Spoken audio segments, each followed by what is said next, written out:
Hello, Math 125 friends. There's one question at the end of section 5.1 that asks you to evaluate this crazy looking thing. The limit as n goes to infinity.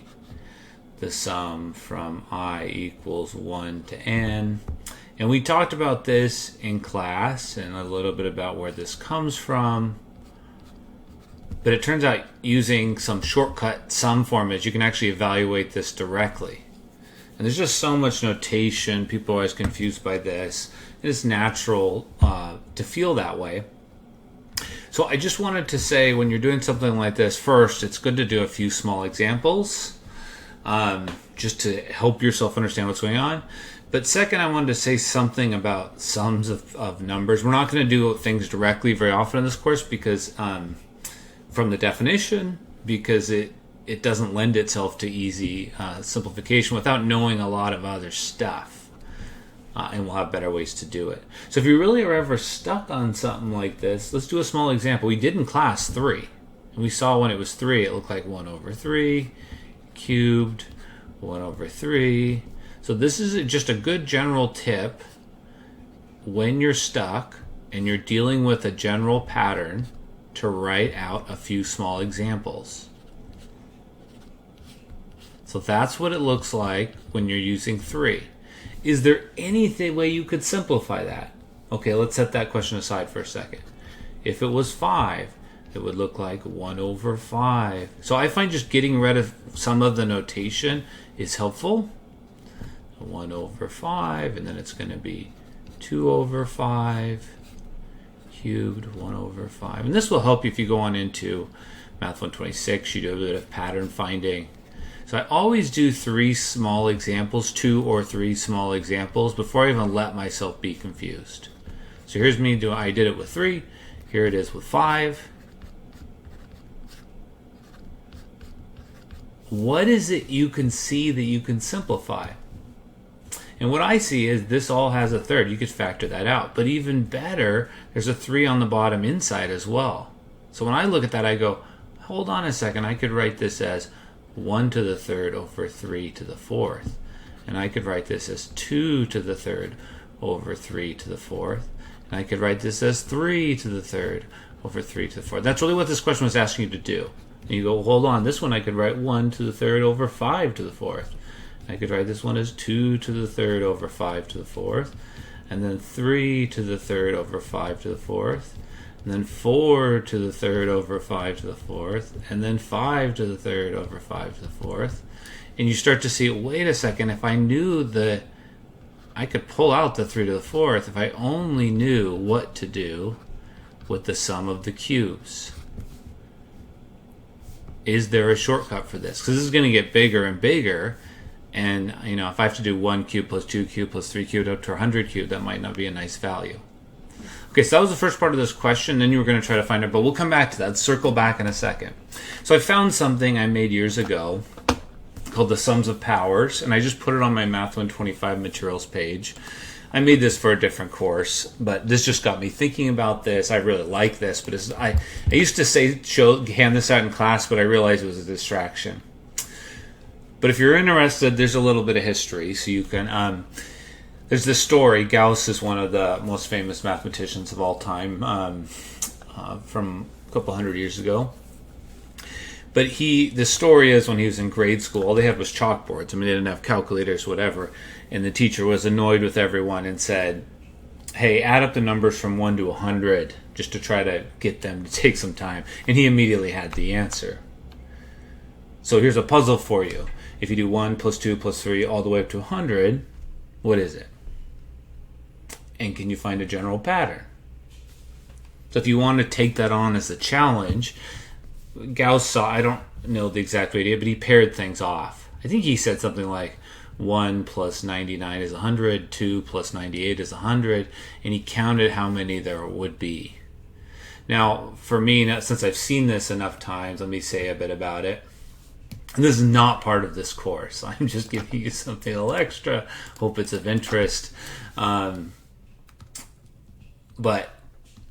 you know, when I was first shown this long ago,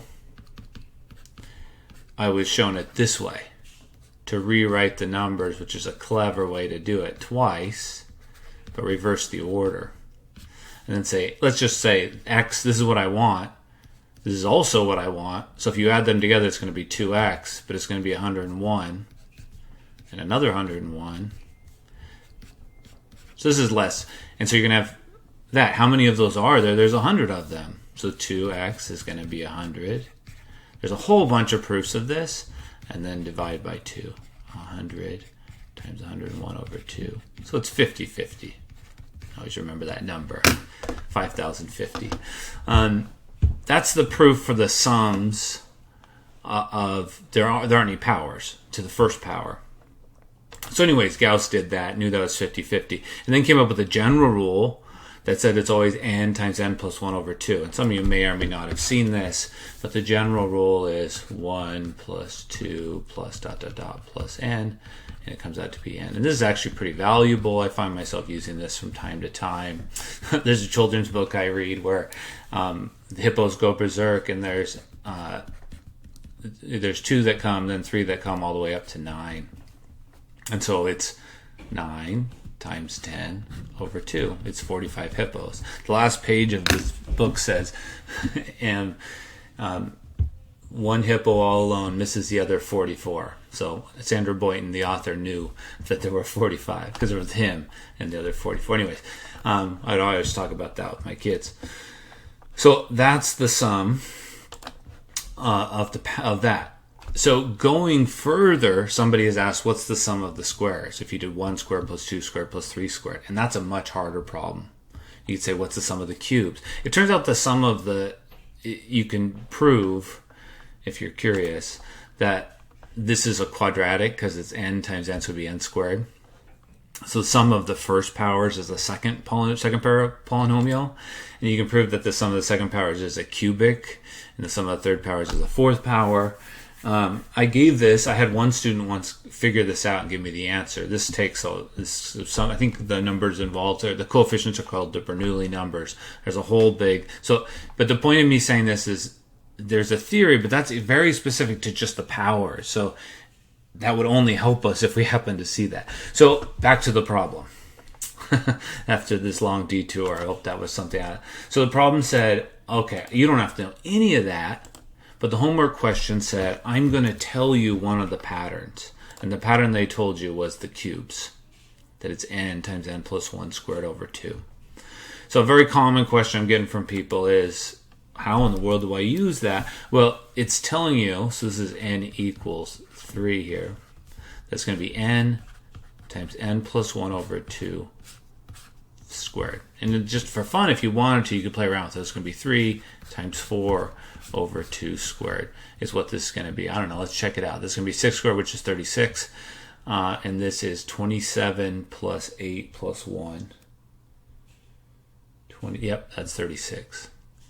Okay, and this one is going to be 1 over 5 to the 4th. And then it's going to be the sum all the way out to 5 to the 3rd.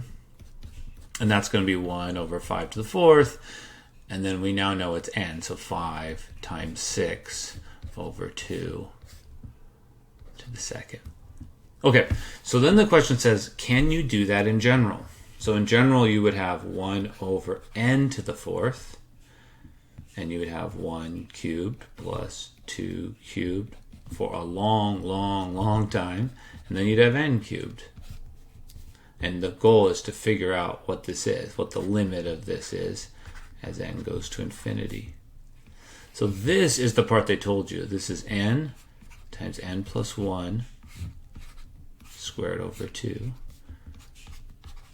And so because of that, we can dramatically simplify it. The rest of the question is, can you do this limit? And that's the Calculus 1 review. Maybe that's better for another video about limits. We don't need to know a lot about limits. But if I was doing this limit, I would simplify it as much as I can and see if I can evaluate the limit. So see if you can prove to yourself that this limit comes out to be 1/4.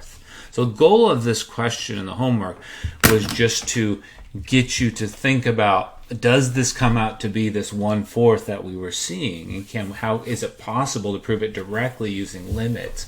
So it's more of a conceptual problem to show you this is possible, but it would require some other tools we don't have. I hope that helps with this other question about limits. Maybe that's better for another video, because that's a whole couple weeks in Math 124.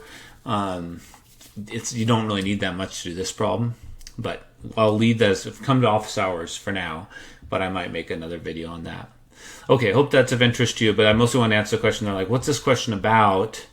It was about this, that, hey, if we actually wrote it out and simplified, it simplifies to this limit, and we can then prove that that limit is 1/4. Okay, hope that is interesting.